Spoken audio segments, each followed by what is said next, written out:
Hello there! Welcome to my studio. I'm Sarah. The finale of The Bad Batch aired a couple of weeks ago, and man, it was crazy. I hope you enjoy watching me draw a spread inspired by Season 3 while listening to me rant about it. There will be major spoilers. First up, I want to talk a little bit about Omega. She's grown up so much since we first saw her. I can't believe she was trapped on Tantus for nearly 6 months. There were so many tally marks on the wall, and her hair got so long. This is definitely my favorite hairstyle for her, and probably the easiest to draw. I just wish we got to see it down. I'm kind of surprised it didn't fall out a few times.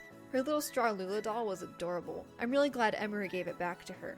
Crosshair had a lot more screen time this season. His character development was so cool to see. Crosshair and Omega's dynamic and banter is so funny. The way she copied his toothpick when they first got back, and that one part when Crosshair was constantly checking on her. I honestly couldn't tell if he was being sarcastic at first, so that was hilarious. It did seem odd to me that Hunter wasn't sticking by her side as much.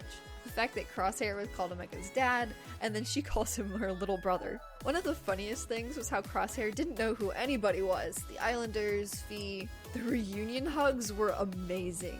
Honestly, I kind of wish Hunter had cried too. The music was amazing though, with Omega's theme playing in the background. Her theme throughout the whole season was so beautiful. Hunter and Wrecker were so frantic and beat up searching for Omega. They really struggled so much without Tech. The fact it literally showed Tech's goggles as Hunter was struggling with the technology. The subtle details of them missing Tech and coping with his death made me want to cry. Even just the fact that Tech really is dead. There have been so many theories floating around, I've been in denial so long that it just kind of hit, like, wow, Tech is dead. When Crosshair said Clone Force 99 died with Tech in the finale, that was heartbreaking.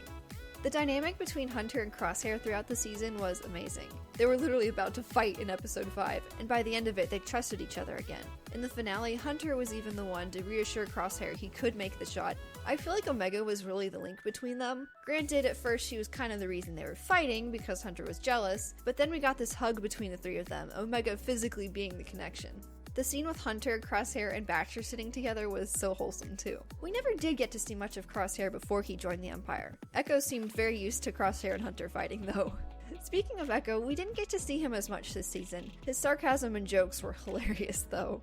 To talk about the drawing process for a moment, sketching all of these was fun. This scene was one of those times where I drew guidelines and then just completely ignored them, so they're kind of squished, but it's fine. I'm glad I got the proportions right. Armor proportions can be really tricky for me to draw. Oh, I can't believe that they got a happy ending. They're all safe. Even before they were actually safe, seeing them on Pabu together and Omega resting peacefully with Lula was so sweet. The other thing I cannot believe is that they blew up the Marauder. At first I was mad Omega took Lula and Tech's goggles away, but now I'm just relieved. Batcher is such a good girl. It was really funny at first how Crosshair was totally the I don't want the dog dad, but ended up giving in. It caught me off guard when Omega hopped on Batcher's back to get that flower, which she was actually insane for accomplishing. I didn't realize Batcher was big enough to ride like that. She has such good senses, although it seemed kinda odd that Hunter didn't notice the things she did, specifically on Barton 4, which the fact that they went back there and Crosshair set up Matey's helmet. I wonder, was the creature attacking them a variant of Big Bongo from Rebels?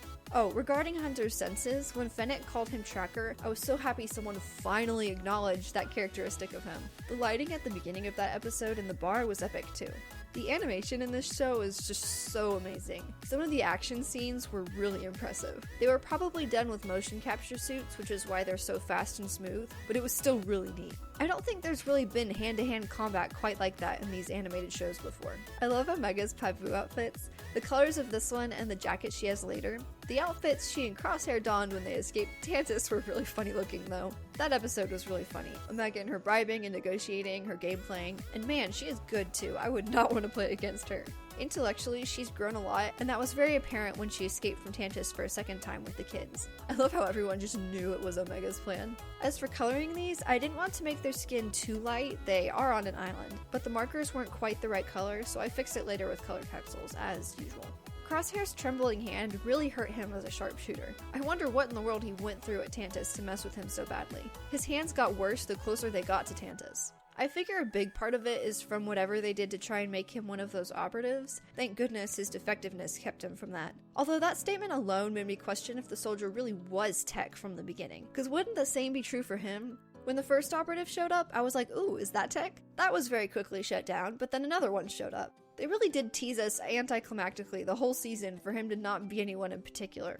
Oh man, when Crosshair missed tagging CX2's ship, there was no way he didn't blame himself for missing. But honestly, I don't think there's any way he could have made that shot at that point, regardless of his hands. That ship blasted out of there.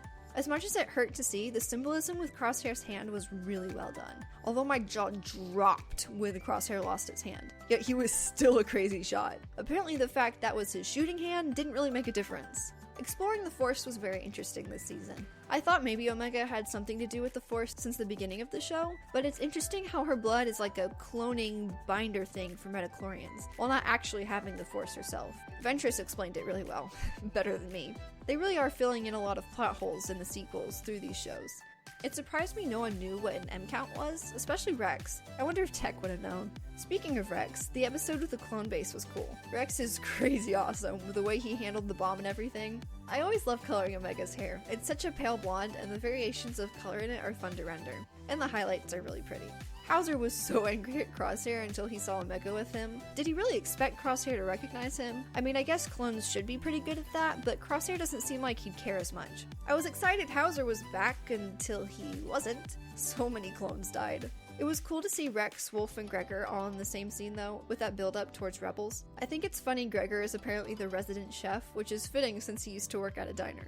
While I'm not really one for meditation, the scene with Omega and Crosshair in the sunset was beautiful. I called it that she learned that from Gungi. I nearly gasped when Wrecker gave Crosshair his old armor back. It didn't feel right to get rid of it. I can't believe they actually kept it all this time. I had wished Crosshair would repaint it to match the others' new colors, but ultimately it didn't matter since they made their armor black at the end. I was very sad when they removed the paint, but the symbolism was crazy, and the way the title card for the finale was black too was cool. While this scene was an amazing ending, I wasn't expecting the epilogue we got. Omega's new character design caught me off guard a bit with the yellow jacket and high ponytail, but she has a red headband like Hunter. I feel like everyone has headcanoned that for years, and now it is canon. And the time skip? How much time has passed? 5 years? 10? It's hard to tell with Hunter's accelerated aging. Omega is so tall now. I'd guess that she's in her 20s, since Hunter commented on her sneaking out, and her saying she's not a kid anymore. I wouldn't think a 30-year-old would need to defend that. I've been gushing about this show so much I've hardly talked about the drawing process. On top of the proportions for armor being tricky to draw, since all the pieces are entirely black, I had to be careful trying to define the forms separate from each other. But I enjoy my process of shading, laying down the darker shadows and then working my way up, blending them with the lighter colors. I haven't drawn a lot of full backgrounds, but it's something I've been trying to do more recently. It's hard because I don't want to dry out my markers over such a large surface. It doesn't help that some of my markers are nearly 2 or 3 years old. I definitely didn't do this scene justice with the warmth of the sunlight. There are so many gorgeous landscape shots in the Bad Batch. Maybe I'll do some studies sometime.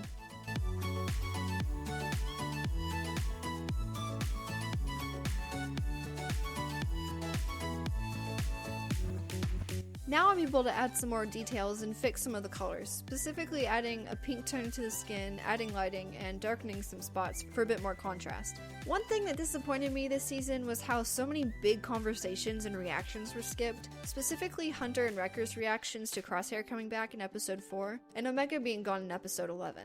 There's genuinely so much more I could talk about this show, this season alone. The whole episode with Ventress, it was really weird seeing her good. I mean, we got that gray area in Clone Wars with Ahsoka, but still. There was Rampart, who was ridiculous, being thrown around like a ragdoll and screaming. Oddly enough, he reminded me of Callus sometimes. The Zillo Beast. Oh, and it was kind of funny when they were on the planet with the young clones. I was thinking that the little creatures were Sarlaccs, and then they actually were that crazy vine Sarlacc thing. The children in the vault was heartbreaking. The way Hemlock and the other doctors persisted in calling them specimens instead of admitting that they were just children. I was able to add a bit of the warmth of this scene in with the colored pencils. I loved weathering the armor, although it was basically just scribbles. Sometimes I joke that that's all art is, just a bunch of well-placed scribbles. There are certainly times when it feels like that. On another note, I'm finally on summer break, so I'm hoping to be making videos more consistently. Thank you so much for watching. What did you think of Season 3 of The Bad Batch? Let me know in the comments. I hope you have a great rest of your day, and may the Force be with you.